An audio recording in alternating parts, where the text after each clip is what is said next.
কামালা নিবাসের আগামী পর্বে দর্শকদের জন্য আসছে একেবারে নতুন টুইস্ট।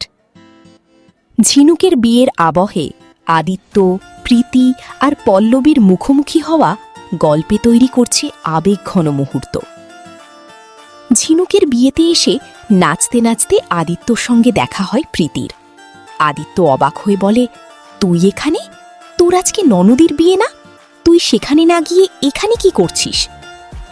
প্রীতি জানায়, এটাই হলো আমার ননদের বিয়ে, আর এ হলো আমার মেজ ননদ পল্লবী। এই সংলাপেই নতুন সম্পর্কের সূত্রপাত হয়।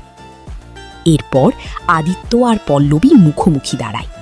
দর্শকদের মনে প্রশ্ন, এই নতুন সম্পর্ক গল্পে কি মোড় আনবে? এই প্রমোতে একদিকে ঝিনুকের বিয়ের আনন্দ, অন্যদিকে আদিত্য, প্রীতি, পল্লবীর মুখোমুখি হওয়া, সব মিলিয়ে গল্পে আসছে আবেগ আর নাটকীয়তার নতুন অধ্যায়।